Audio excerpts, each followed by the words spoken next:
El presidente de la Asamblea Nacional Madurista, Jorge Rodríguez, afirmó que según lo establecido en la Ley de Procesos Electorales, los candidatos a las elecciones deben cumplir con los requisitos establecidos en la Constitución y las leyes, incluyendo las nuevas normas Simón Bolívar y ley que regula ONGs en Venezuela.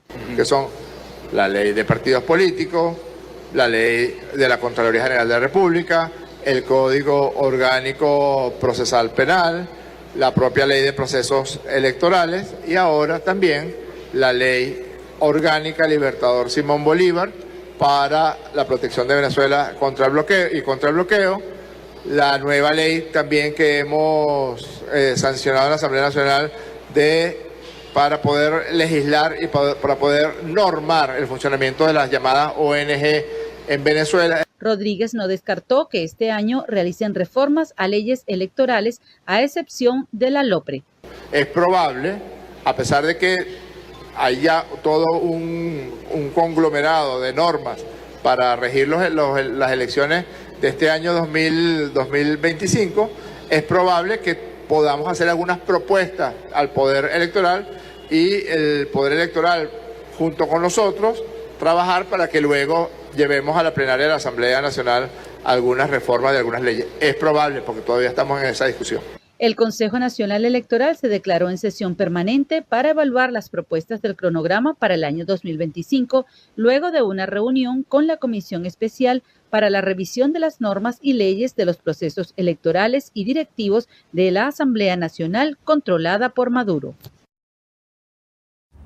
Para el politólogo Benigno Alarcón, en Venezuela viene un periodo de resistencia de los actores políticos que están realmente comprometidos con el cambio de sistema hacia la democracia y con la persona que lidera la lucha, María Corina Machado.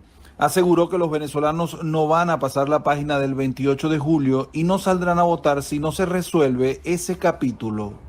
Creo que la hipótesis de que algunos lanzan de que ya todo terminó, yo creo que no terminó. Y lo digo básicamente porque 25, 26 años de resiliencia dicen mucho. Entonces el pensar que ahora sí todo terminó, pues es un poco olvidarse de lo que pasó los 26 años previos. En el resto de la oposición no hemos visto posiciones enfrentadas a los lineamientos, a los llamados de María Corina Machado. Por el otro lado, yo creo que la actual lucha es existencial, tanto para María Corina Machado como para la mayoría de los partidos que conforman la plataforma unitaria. Por una razón muy sencilla. Si el tema del 28 de julio no se resuelve con el reconocimiento de quien ganó la elección, el tema, digamos, la vida político-electoral se acaba, no solamente para María Corina Machado, sino para todos los partidos que de alguna manera están luchando por la democracia. Entonces pensar que en estas 9 elecciones que Maduro anuncia, la plataforma unitaria tendrá participación y que los electores saldrán a votar después de lo que pasó el 28 de julio es una posición tremendamente ingenua. Entonces yo creo que aquí hay una batalla existencial no solamente para el gobierno, sino para los partidos de oposición. Alarcón indicó que la cúpula del régimen sí está cohesionada porque son los que más tienen que perder. Yo sí creo que al final del día hay una cohesión muy importante entre los actores que están en la cúpula gubernamental porque tienen costos de tolerancia muy altos a una salida del poder. Y por el otro lado tienen amenazas a su estabilidad que de alguna manera sienten que pueden controlar. Entonces, si de alguna manera yo siento que puedo controlar las amenazas, pero por el otro lado los costos son demasiado altos, pues no hay ningún incentivo para permitir que una transición se produzca. Y creo que justamente esas son las condiciones sobre las cuales la oposición tiene que trabajar. Para el director de la Escuela de Estudios Políticos de la UCAP, Benigno Alarcón, el régimen será vulnerable en la medida en que se vuelva inestable su estadía en el poder. Con la continua reducción del espacio cívico en Venezuela y la fuerte presencia de cuerpos de seguridad en las calles denunciada por diversas organizaciones, la prensa ve cada día más complicado su funcionamiento en el país. Los periodistas nos hemos convertido en un objetivo importante para atacar, para agredir, porque como hemos venido insistiendo en los últimos tiempos, lamentablemente se ha desarrollado toda una política de Estado que busca silenciar la información. La intención es aplicar el silencio informativo y lamentablemente esto ha derivado en que los periodistas sientan miedo de ejercer la profesión, de que los periodistas sientan terror y recurrir inclusive a la peor de la censura, que es la autocensura, cuando el periodista y el medio de comunicación entiende que publicar un contenido puede derivar en su detención. Venezuela está en los últimos lugares de respeto a la libertad de expresión y a la libertad de opinión. En su más reciente informe, Human Rights Watch advirtió de una brutal represión en Venezuela, especialmente tras la elección presidencial del 28 de julio de 2024, cercando a diversos sectores de la sociedad, entre ellos la academia. Nosotros tenemos días sitiados por la Fuerza de Seguridad del Estado. Hoy mismo la Policía Nacional Bolivariana tiene un despliegue en cada una de las entradas de la universidad verdaderamente desproporcionado.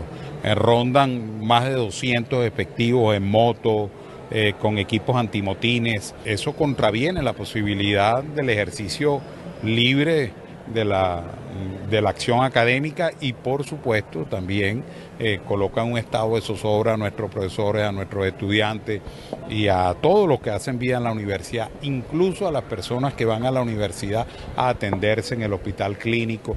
Es decir, nosotros pedimos que eso cese, es decir, ninguna universidad del país puede estar sitiada por la fuerza. Es un cerco policial que nosotros vemos como un sinsentido total porque creemos que estos cuerpos podrían estar en otros lugares de Caracas, en otros lugares de Venezuela, en donde realmente tengan que ejercer sus funciones. En la universidad no hay delincuentes, en la universidad hay estudiantes. Entre tanto, Foro Penal aseguró que al menos 90 personas han sido detenidas en Venezuela durante los primeros días de 2025. La organización detalló que en al menos 43 casos se desconoce el paradero o estado de los aprehendidos.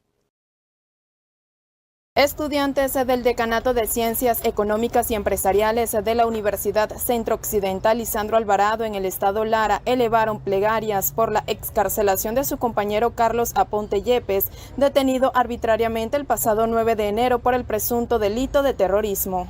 Él es estudiante de noveno semestre de Economía, un joven amable, noble, estudioso y con unas inmensas ganas de egresar de la UCLA y ser un profesional en nuestro país. Él formó parte de los miles de jóvenes que en el marco de las elecciones del 28 de julio fueron privados de libertad. Junto a su primo Germán fueron sacados de su hogar en el estado de Yaracuy y privados de libertad, específicamente el 9 de enero en horas de la madrugada. Carlos debe estar hoy en las aulas de clases y se encuentra privado de libertad, específicamente en San Felipe del estado de Yaracuy. Nos unimos todos para exigir su libertad, que se cumpla el debido proceso. Carlos no es político, no hace activismo, no forma parte de ningún partido político. Los estudiantes enfatizaron que realizarán las medidas necesarias de acuerdo a lo establecido en la ley para lograr la excarcelación del joven de 25 años.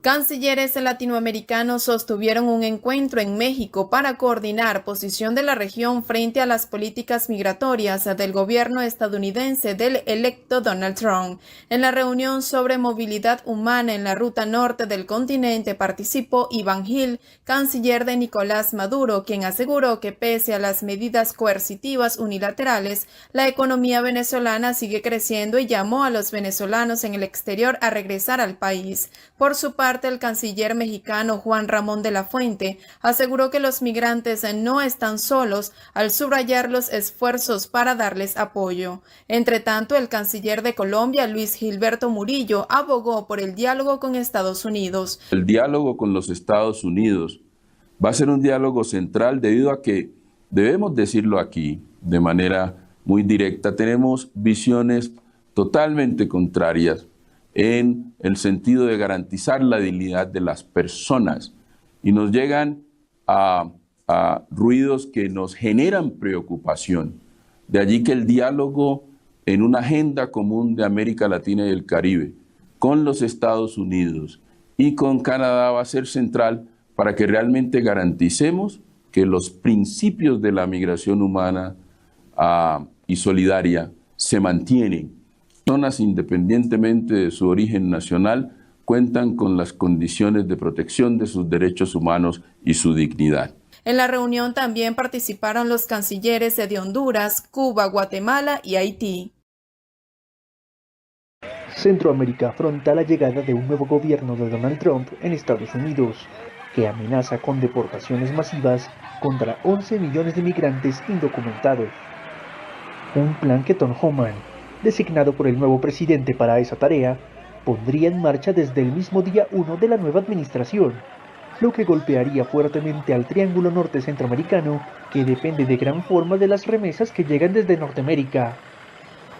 En Honduras, por ejemplo, los giros de dinero representan entre el 25 y el 30% del Producto Interno Bruto del país, mientras que en Guatemala significa el 20% y en El Salvador el 24%. Sin embargo, el regreso de los migrantes también pondría en riesgo los deficientes sistemas educativo, sanitario y de empleo de estas tres naciones que padecen de pobreza y falta de oportunidades. Para afrontar la posible vuelta de los indocumentados, los países se vienen preparando con medidas como la del plan retorno del presidente guatemalteco Bernardo Arévalo, que cuenta con 3 fases: protección de migrantes, retorno digno con albergues y la preparación de condiciones para su reinserción digna. Entre tanto, el gobierno de El Salvador señaló que está buscando las soluciones permanentes para sus migrantes, y el de Honduras pidió que el gobierno de Trump no tome represalias innecesarias contra ellos. No obstante, más allá de lo anterior, cabe decir que el gobierno saliente de Joe Biden logró un récord de deportaciones en el año fiscal 2024, con 271.484 migrantes expulsados. Esta no solo es la mayor cifra en una década, sino que supera a las logradas en cualquier año del primer mandato de Trump.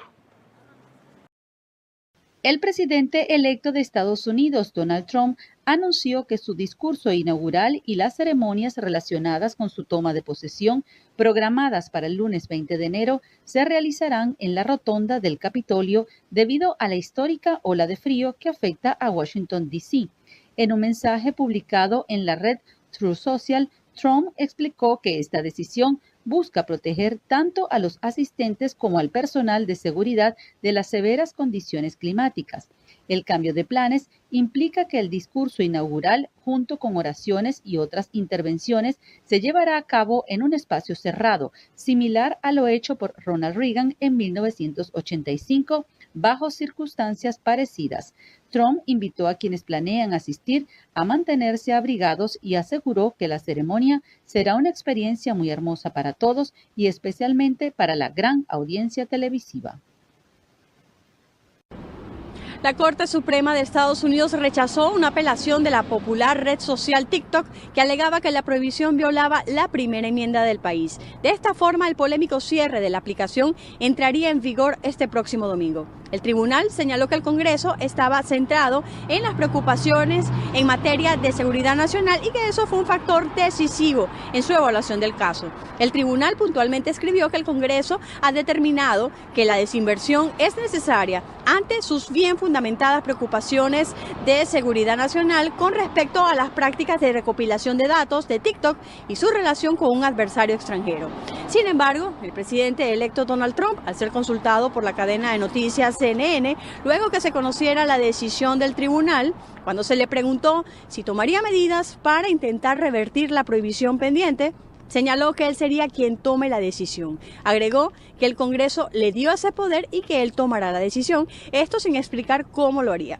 La opción que, según personas cercanas, estaría considerando el presidente electo es la de extender la prohibición por 90 días, pero para activar la extensión se requieren pruebas de que las partes que trabajan en la compra han logrado un progreso significativo, incluidos acuerdos legales vinculantes para tal acuerdo, y la empresa matriz de TikTok, ByteDance, no ha actualizado públicamente su postura de que la aplicación esté a la venta. Según la ley actual, la empresa matriz del servicio, ByteDance, con sede en China, debe vender TikTok a una empresa no china. Les informó Sofía Pisani de La Voz de América. La Comisión Europea, el brazo ejecutivo de la Unión Europea, anunció el viernes la ampliación de su investigación sobre la red social X en medio de sospechas de manipulación de sus algoritmos con fines políticos.